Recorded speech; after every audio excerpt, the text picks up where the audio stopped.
ഉമ്മ ഇനി ഒന്നും പറയണ്ട. എന്തു വേണമെന്ന് എനിക്കറിയാം. തെറ്റ് ചെയ്തത് ഞാനാണല്ലോ.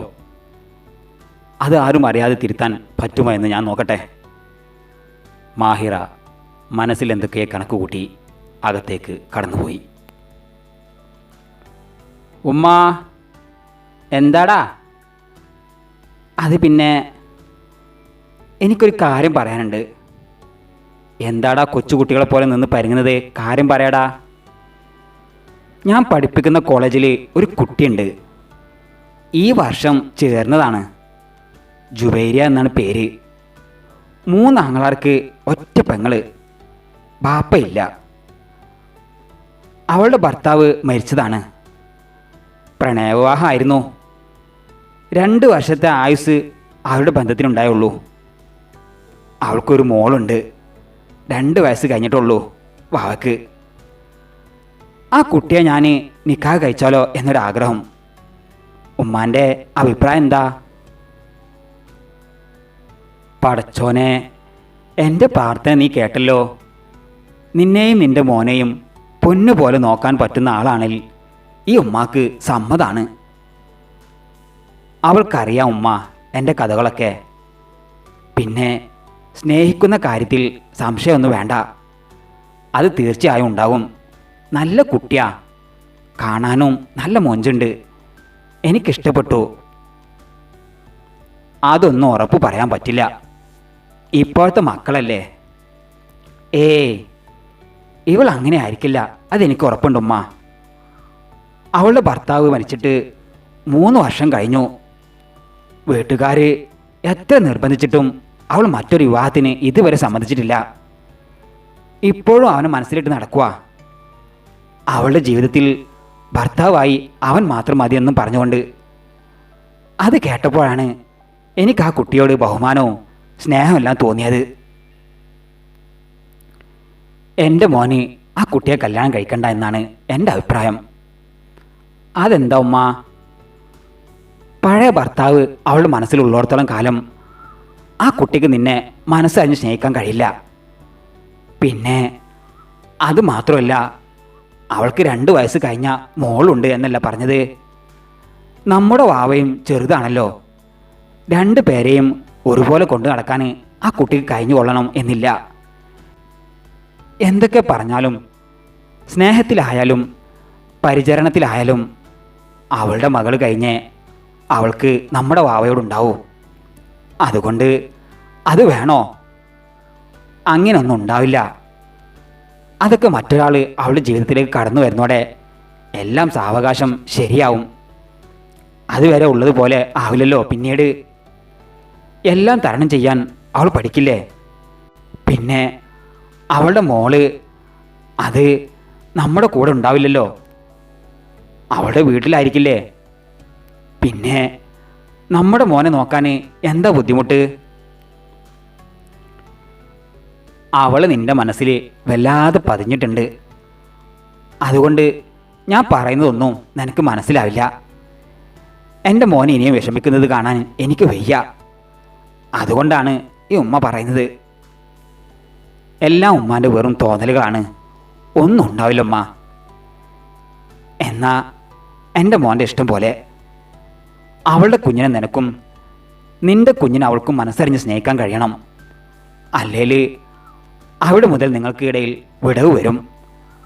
അത് വരാതെ നോക്കാൻ എൻ്റെ മോൻക്ക് കഴിയുമെങ്കിൽ ഓക്കെ, ഉമ്മാക്ക് സമ്മതാണ്. ഒന്നും ഉണ്ടാവില്ല ഉമ്മ. എല്ലാം നിങ്ങളുടെ പേടിയും കടന്നുള്ള ചിന്തകൾ കൊണ്ടും തോന്നുന്നതാണ്. അവന് ഉമ്മയെ ചേർത്ത് പിടിച്ചു. എന്നിട്ട് ഉമ്മയെ നോക്കി പുഞ്ചിരിച്ചുകൊണ്ട് അവരുടെ കവിളിൽ ഒരു സ്നേഹചുംബനം ചാർത്തി.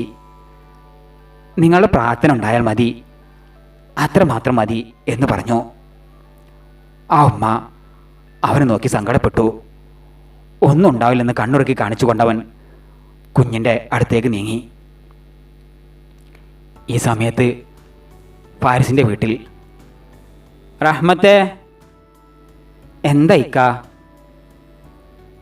ഒരാഴ്ച കഴിഞ്ഞാൽ ജുബിക്ക് ക്ലാസ് കഴിയുകയല്ലേ. നമുക്ക് അവളെയും മോളെയും കുറച്ച് ദിവസത്തിന് ഇങ്ങോട്ട് കൊണ്ടുവന്നാലോ? അവൾ വരുമോ? ഫാസിലിൻ്റെയും അവളുടെയും നിക്കാഹ് ചർച്ച കേട്ട് ദേഷ്യം പിടിച്ച് ഇറങ്ങിപ്പോയതല്ലേ അവള്? അത് അന്നല്ലേ? നീ വിളിച്ചു നോക്ക്, വരുവാണേൽ ഞാൻ പോയി കൊണ്ടുവരാം അവളെ. ആ പിന്നെ ഫാസിൽ അന്ന് പറഞ്ഞ കുട്ടിയെ കാണാൻ പോണ്ടേ നമുക്ക്? അത് പറഞ്ഞുകൊണ്ട് വിളിക്കാം അവളെ ഇങ്ങോട്ട്, അല്ലേ ഇക്ക? എന്നാ പിന്നെ അവൾക്ക് പ്രശ്നമില്ല. നമ്മുടെ മക്കളുടെ കൂടെ കളിച്ച് വളരേണ്ട കുട്ടിയാ. നമ്മളുമായും നമ്മുടെ മക്കളുമായും മോൾക്ക് അടുപ്പം വേണം. ജ്യേഷ്ഠത്തി അനിയത്തി എന്നുള്ള ബന്ധവും കുറയും. അത് പാടില്ല. ഇനി ജുബി വന്നില്ലേലും മോളെ കൊണ്ടുവരണം. അവൾക്കിപ്പോൾ 2 വയസ്സ് കഴിഞ്ഞില്ലേ? ഞാനൊന്ന് ഫ്രീ ആവട്ടേക്ക, എന്നിട്ട് വിളിക്കാട്ടോ. റഹ്മത്ത് അടുക്കളയിലേക്ക് തിരിഞ്ഞു നടന്നു. എന്താ റഹ്മത്തെ ഫൈസൽ പറയുന്നത്? അത് ഉമ്മ, ജുബിയുടെയും മോളുടെയും കാര്യ. അവരിങ്ങോട്ട് കൊണ്ടുവരണമെന്ന് പറയുക. നമ്മൾ അവളെ ഒന്നും ചെയ്തില്ലല്ലോ. അവളുടെ നല്ലതിന് വേണ്ടിയല്ലേ. അവളുടെ മോള് അവളുടെ കൂടെ എന്നും ഉണ്ടാവാൻ വേണ്ടിയല്ലേ. അവർ തമ്മിൽ പിരിക്കണ്ട കരുതിയല്ലേ. എന്നിട്ട് അവളെ മുന്നിൽ നമ്മൾ തെറ്റുകാരായി അല്ല മോളെ? അതിലൊന്നും അവളെ തെറ്റ് പറയാൻ പറ്റില്ല ഉമ്മ. അവളുടെ ഭാഗത്ത് നിന്ന് ചിന്തിച്ചാൽ നമുക്ക് മനസ്സിലാകും. അവൾക്ക് ഉൾക്കൊള്ളാൻ പറ്റുന്നുണ്ടാവില്ല. ഉമ്മാക്കറിയാലോ, അവരെക്കാൾ താഴ്ന്ന തട്ടിലുള്ള കുടുംബമായിട്ട് പോലും അവളുടെ ഒരൊറ്റ നിർബന്ധ പ്രകാരമാണല്ലോ ഫാരിസുമായുള്ള നിക്കാഹിന് അവളുടെ ആങ്ങളമാർ സമ്മതിച്ചത്. അത് മാത്രമല്ല, അവന് ഗൾഫിലോട്ട് പോയിട്ട് 1 മാസത്തോളം കരഞ്ഞിരുന്നവളാണ് അവള്. അങ്ങനെയുള്ളവൾക്ക് അവനെ മറക്കാൻ പറ്റുമോ? എൻ്റെ റഹ്മത്തെ, അവനെ മറക്കണമെന്ന് നമ്മൾ ആരും അവളോട് പറഞ്ഞില്ലല്ലോ.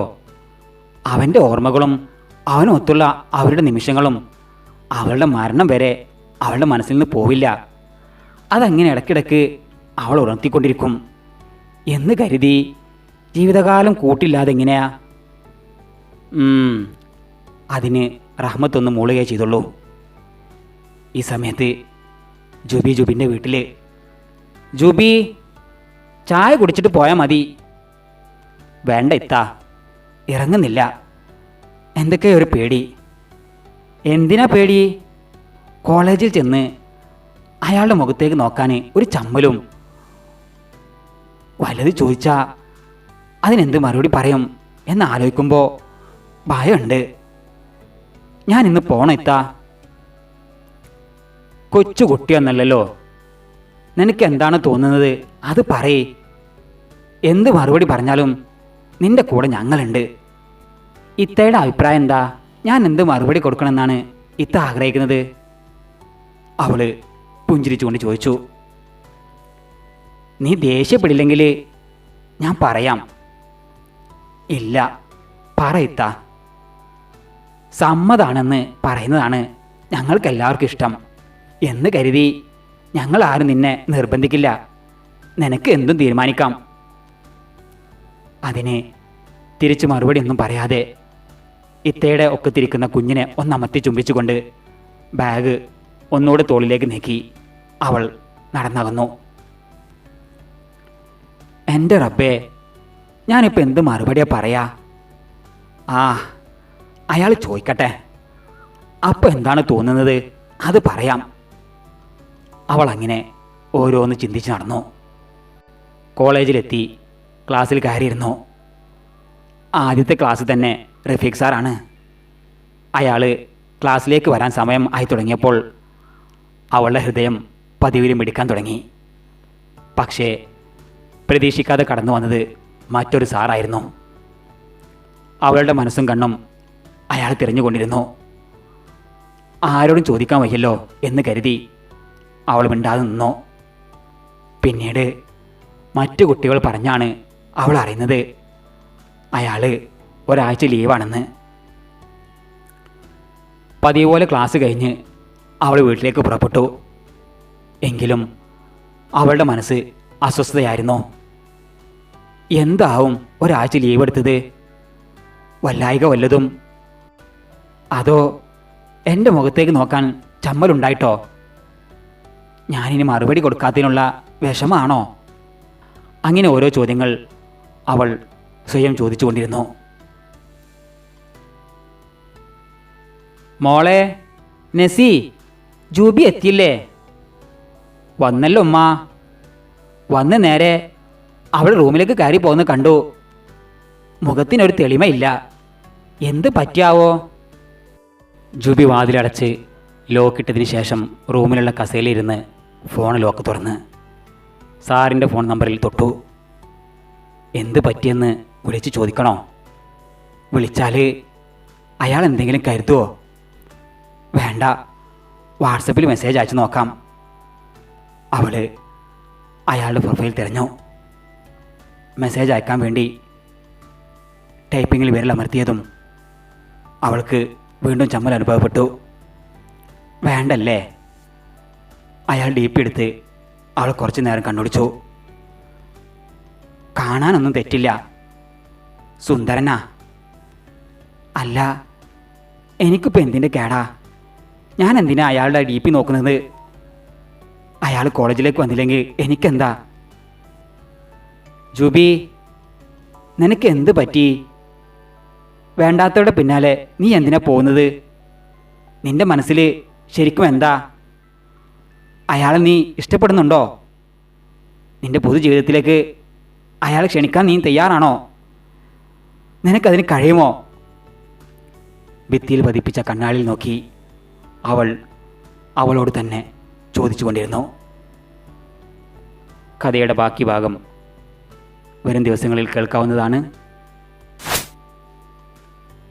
നിങ്ങൾ കഥ കേൾക്കുന്നത് ലൈക്ക് ചെയ്യാതെയാണെങ്കിൽ ഇപ്പോൾ തന്നെ ലൈക്ക് ബട്ടൺ അമർത്തി ഒന്ന് സപ്പോർട്ട് ചെയ്യണേ. നിങ്ങളുടെ വിലയേറിയ അഭിപ്രായങ്ങൾ കമൻറ്റ് ബോക്സിൽ രേഖപ്പെടുത്തുക.